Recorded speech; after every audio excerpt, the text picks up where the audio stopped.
अब सभी को जय मसीह। और आज हम पढ़ेंगे रोमियो की पत्री उसका 3 अध्याय उसकी 22 आयत से पढ़ेंगे। वहां पर लिखा है, विश्वास के द्वारा धार्मिकता हमें प्रभु यीशु मसीह की ओर से मिली है, अर्थात परमेश्वर की वह धार्मिकता जो यीशु मसीह पर विश्वास करने से सब विश्वास करने वालों के लिए है, क्योंकि कुछ भेद नहीं, इसलिए कि सबने पाप किया और परमेश्वर की महिमा से रहित है, परंतु उसके अनुग्रह से उस छुटकारे के द्वारा जो मसीह यीशु में है सेत में धर्मी ठहराए जाते हैं। हालेलुया। हम छोटी सी दुआ करें। धन्यवाद प्रभु यीशु पवित्र आत्मा पिता परमेश्वर, आप मेरे मुख से होकर बोले प्रभु जी, और आज के वचन के द्वारा हर एक से बातें कर, हर एक के जीवन में पिता धार्मिकता आपकी बुद्धि आपका ज्ञान आपकी समझ जाए और हर एक आपके धर्म के रास्ते पर चले और तेरे कार्य को पूरा करने पाए और तेरे ईश्वर के राज्य के लिए बने। हर एक के लिए प्रार्थना करता, तेरे हाथ में सौंपता सबको अपना प्रभु जी। प्रार्थना सुना, आशीष किया, ब्लेस के धन्यवाद। प्रार्थना दुआ यीशु के नाम से मांगता, आमेन। तो मेरे अजीजों, यहाँ पर प्रभु यीशु मसीह ने कहा है कि परमेश्वर की जो धार्मिकता सब सभी के लिए है, जो प्रभु यीशु मसीह के ऊपर विश्वास करते हैं उसके सब के लिए वो धार्मिकता है, क्योंकि परमेश्वर किसी का भेदभाव नहीं करता। और वह इसलिए कि सब ने पाप किया था और परमेश्वर की महिमा से रहित हो गए थे। मेरे अजीजों, जब हम परमेश्वर को नहीं जानते थे, जब हमें अच्छा क्या है बुरा क्या हमें कुछ भी नहीं मालूम था, परमेश्वर क्या है और हम और क्या है जो हमें कुछ भी नहीं मालूम था कि सच्चा परमेश्वर कौन है, इस बारे में हमें नहीं, जब हमें पता चला कि प्रभु ही यीशु मसीह उद्धार करता है और यीशु मसीह हमारे लिए आया, तब हमने उसके ऊपर विश्वास किया। लेकिन उससे पहले हम क्या था, परमेश्वर की महिमा से हम रहित थे, परमेश्वर से हम दूर थे। लेकिन परमेश्वर का अनुग्रह इतना बड़ा हुआ कि वो हमारे लिए इकलौते पुत्र को भेजा ताकि उसके द्वारा हम धार्मिकता में फिर से भागी हो जाए और हम एक दूसरे के लिए आशीष के कारण बन सके और परमेश्वर के लिए हम उसके बेटा बेटी बन सके। और आगे लिखा है, परंतु उसके अनुग्रह के उस अनुग्रह से उस छुटकारे के द्वारा जो यीशु मसीह में है सेत में धर्मी ठहराए जाते हैं। हालेलुया। मेरे अजीजों, प्रभु यीशु मसीह जब हमारे लिए इस जगत में आया तो उसके द्वारा हम धर्मी ठहराए जाते हैं। हालेलुया। हमारे जितने भी पाप थे, गुनाह थे, जितने हमारे जीवन में हमने अपराध किए तो उसके विरोध में वो सारे पाप, सारे अपराध, सारे गुनाह हमारे प्रभु यीशु मसीह आपने ऊपर ले लिया और कहा कि मैं तुम्हें कहा कि तुम्हारा बोझ मुझे दे दो ताकि तुम्हारा बोझ भारी और मेरा बोझ हल्का, उसे तुम ले लो। तो मेरे अजीजों, आज हमें अपना बोझ प्रभु को देना है। यदि आपके जीवन के ऊपर कुछ बोझ है, आपको लगता कि मैं कुछ बोझ में दबा हूं या कुछ बोझ में मुझे कुछ चिंता सताई जा रही या कुछ काम आपको सताई जा रहा है, तो आज से आप क्या करें, प्रभु को दो कि प्रभु ये मेरा बोझ मैं उठा नहीं पा रहा हूं, मैं संभाल नहीं पा रहा हूं, मैं दबे चाह रहा हूं, मेरे खुदावन आप मुझ पर दया करें। इस प्रकार से आप प्रार्थना करके कहोगे कि हे यहोवा, मैं अपना बोझ आपको देता हूं, आपका बोझ आप मुझे दे दो। तो प्रभु यीशु मसीह ने कहा कि हे परिश्रम करने वाले बोझ से दबे हुए लोग मेरे पास आओ ताकि मैं तुम्हें विश्राम दूंगा।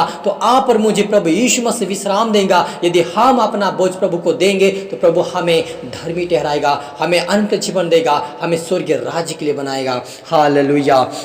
और प्रभु यीशु मसीह आप और मेरे लिए मारा गया और तीसरे दिन जी उठा और वो कह कर गया फिर से कि मैं तुम्हें फिर लेने के लिए वापस आऊंगा। तो हमें मेरे अजीजों, आप और मुझे तैयारी करना है, हमें प्रार्थना, विनती, वचनों में, उपासना में हमें आगे बढ़ना है, आगे आगे बढ़ते ही जाना है और प्रभु से प्रार्थना करते ही रहना कि प्रभु आपकी आत्मा हमारे साथ रहे और हमें सिखाए, हमें समझा आपकी धार्मिकता की बातें, आपकी सच्चाई की बातें, आपकी अच्छाई की बातें, आपकी पवित्रता की बातें। प्रभु यीशु हमें सिखाता कि हम और भी तेरे पवित्रता में और बड़े और तेरी धार्मिकता में भागी होकर तेरे स्वर्गीय राज्य के लिए इस प्रकार से प्रार्थना करेंगे तो आपको प्रभु आज ही आपके जीवन में दूत को भेजेगा और आपको ब्लेसिंग और आशीष देगा, आपको छुटकारा देगा और अंत जीवन के वारिस आपको बनाएगा। हालेलुया।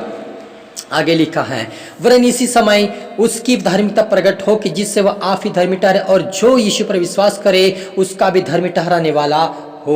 हालेलुया। जो कोई इसके ऊपर विश्वास करता है इस समय में तो प्रभु यीशु मसीह अपनी धार्मिकता उसके ऊपर प्रकट करता है और जिससे कोई धर्मी नहीं ठहर सका उससे प्रभु यीशु मसीह धर्मी ठहराता है। इसलिए वो कहता है कि मैं धर्मियों के लिए नहीं लेकिन मैं पापियों के लिए आया हूँ। मेरे अजीजों, पाप क्या होता है? आज बहुत सारे लोग पाप के बारे में पूछते कि पाप क्या होता है, लेकिन वो कहता पाप हम जब किसी को गाली देते हैं, किसी से हम बुराई करते हैं, किसी को बुरा भला कहते हैं, किसी का हम बुरा करते हैं, किसी का हम भलाई के बदले बुरा करते हैं, किसी की निंदा करते हैं, हैं, किसी का हम बुराई करते हैं, और ये सारी चीज़ें क्या है, पाप परमेश्वर के विरोध में। जब हम कल नज़र से देखते हैं, बहनों को भी गलत नज़र से देखते हैं, हमारे भाई बहन हर एक संसार में हर एक हमारे लिए भाई और बहन है, सिर्फ एक ही हमारा जीवन साथी है, सब बाकी सब भाई और बहनें हैं। लेकिन बहुत सारे मसीह लोग आज भी अपने आंखों को सुधार नहीं पा रहे, उनके विचारों में वो सोच रहे थे कि हमारे उनके विचारों में वो गलत दृष्टि डालते, इसलिए वो पाप में गिर जाते। और इसलिए प्रभु यीशु मसीह कहा कि मैं धर्मियों के लिए लेकिन पापियों के लिए आया हूँ। तो आज आप और मुझे अपनी धार्मिकता में, अपने जीवन में अपनी धार्मिकता, प्रभु यीशु मसीह की जो धार्मिकता, जो वचन है, जो व्यवस्था प्रभु यीशु मसीह जो वचन, जो वाचा अनुग्रह दिया है, उसके ऊपर उसको हमारे जीवन में लागू करना है, उसके वचनों के लिए हमें चलना है, आज्ञाकारी बनना है, तभी हम उस पाप से मुक्त हो पाएंगे। उससे प्रार्थना करके हमें पवित्रता की आंखें दे, हमें समझ की आत्मा दे, बुद्धि की आत्मा दे, ज्ञान की आत्मा दे, अच्छे विचारों की आत्मा दे। इस प्रकार से जब हम प्रार्थना करते हैं, प्रभु हमें वो आत्मा हमारे जीवन में लाता है और हमारे जीवन सुधारता, और हम स्वर्गीय राज्य के लिए बनते।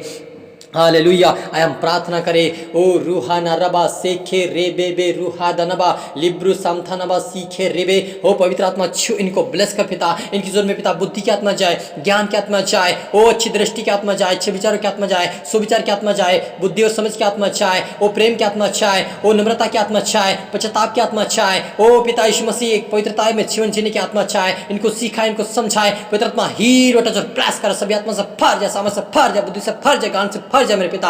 हर एक तेरे आत्मा से भरे, तेरे ज्ञान से, तेरी समझ से भर जाए पिता। इनको तेरी स्वर्गीय राज्य के लिए बने मेरे पिता। इनके जीवन में पिता जो भी पाप इनके जीवन से दूर होने पाए, ये पाप से मुक्त हो जाए, आजाद हो जाए, हर प्रकार की बीमारी से, हर प्रकार की लालच से, हर प्रकार की पाप से आजाद हो जाए, इनका बोझ दूर हो जाए। आज इनके जीवन से सारा बोझ चले जाए, यीशु मसीह के नाम सारा बंधन टूट जाए, आजाद हो जाए, हील हो जाए, समझ से भर जाए, पवित्र आत्मा से भर जाए, और हील और अभिषेक ब्लेसिंग इनके जीवन में होने पाए पिता परमेश्वर। सबको तेरे हाथ में सौंपता प्रभु जी, हर एक को चोर ब्लेस कर मेरे पिता परमेश्वर, बंधन से टूटे और आजाद हो जाए मेरे पिता परमेश्वर।